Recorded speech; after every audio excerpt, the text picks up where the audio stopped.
बीकानेर के देशनोक में बने इस मंदिर में चूहों को देवतुल्य मानकर उनकी पूजा की जाती है। मूषक राज ही यहाँ ठाट बाट से रहते हैं। मान्यता है कि अगर मंदिर में कोई चूहा आपके पैरों के ऊपर से होकर गुजर जाए तो समझो मां करणी देवी की आप पर कृपा हो गई, और अगर आपको सफेद चूहे के दर्शन हो जाएं तो समझो साक्षात करणी माता के दर्शन हो गए।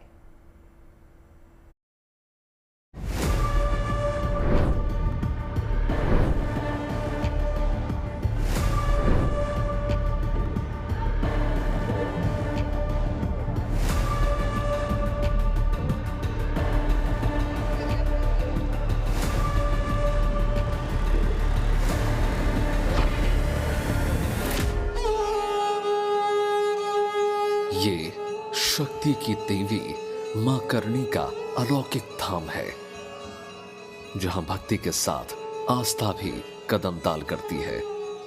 भक्त मानते हैं कि ये चूहे मां करणी की संतान है, जो यहाँ काबा के रूप में पूजे जाते हैं। इस मंदिर में सभी चूहों को काबा कहा जाता है, लेकिन अगर किसी को सफेद मूषक नजर आ जाए तो समझ लो कि मां करणी की कृपा से आपकी सभी मनोकामनाएं पूरी हो जाएंगी।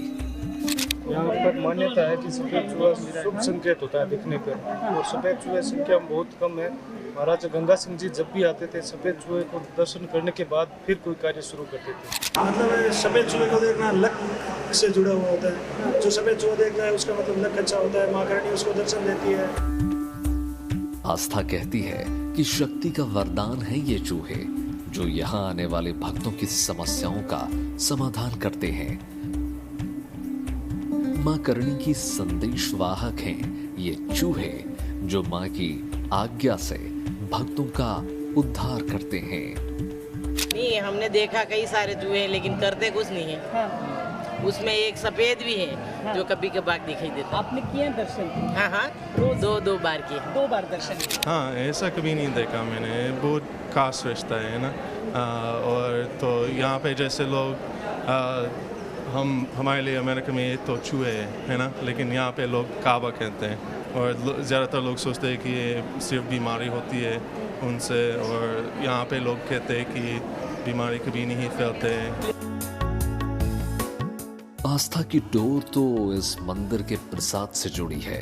जैसे माता शबरी के झूठे बेर करुणा और वात्सल्य से भरे थे, वैसे ही कृपा बरसाता है मां करणी का प्रसाद। काबे के झूठा करने के बाद हम माता जी के भोग लगाते हैं, तो जब तक ये नहीं खाते तब तक वो भोग मान्य नहीं होता। इनके खाने के बाद ही वो भोग लगता है, और इनके खाने के बाद ही प्रसाद माना जाता है। अब कोई यात्री कहे कि हमें प्रसाद हो तो हम यही उठा के देते हैं उनको, रोज प्रसाद मान के खाते हैं। मान्यता है कि जब तक मंदिर के काबा यानी चूहे यहाँ के प्रसाद और चरणामृत को ग्रहण नहीं करते, तब तक वो प्रसाद मां करणी को भी नहीं चढ़ाया जाता। इनके चखने के बाद ही मां को भोग लगाया जाता है। इनके खाने के बाद ही प्रसाद आशीर्वाद के रूप में माना जाता है।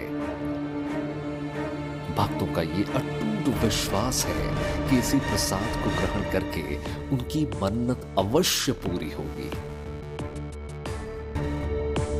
सबसे बड़ी हैरानी तो इन काबाओं के आकार को लेकर है, जिसमें सारे चूहे आपको एक ही आकार के दिखाई देंगे, ना कोई छोटा और ना कोई बड़ा। जैसे मौसम के अनुसार फ्रूट होते हैं, जैसे खीरा है, काकड़ी है, आम है, तरबूज है, पपीता है, वो फ्रूट देते हैं। और अंकुरित धान में मोठ देते हैं, बाजरा देते हैं, चना देते हैं, और ये मूंग देते हैं। मतलब वो भी नमकीन करके भिगो के, अंकुरित करके भिगो के फिर इनको खिलाया जाता है। इस मंदिर में चूहों की खुराक किसी पहलवान को दी जाने वाली खुराक सी है, लेकिन फिर भी सारे चूहे एक समान हैं। इनका नाम काबा है, ये काबा ही है। चूहों को आप खाने के लिए दे दो तो वो इतने इतने बड़े हो जाते हैं। आपने देखा ही होगा कि चूहे बहुत बहुत बड़े होते हैं। हमारे यहाँ बीकानेर में भुजिया बाजार में मैंने देखा था, इतने इतने बड़े चूहे देखे। लेकिन इनका साइज फिक्स है। इनको खाने के लिए आप देख रहे हो लड्डू भी है, और फ्रूट भी देते हैं, देसी गायों का दूध भी पिलाते हैं यात्रीगण है। और वो ये अनाज लेकर के आते हैं, ये अनाज भी खाते हैं, सूखा अनाज भी खाते हैं, सब कुछ इनके लिए खाने का। ये नारियल भी खाते हैं, मतलब अच्छी अच्छी पौष्टिक चीजें भी ये खाते हैं, लेकिन ये शायद इनका यही रहता है। मान्यता तो यहाँ तक है कि चरण समुदाय में इंसान मरने के बाद काबा बन जाता है।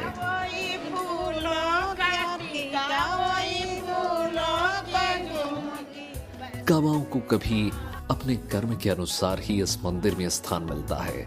अच्छे कर्म करने वाला इंसान मां के दरबार में काबा बनता है और बुरे कर्म करने वाला इंसान मंदिर परिसर में यहां वहां भटकता रहता है।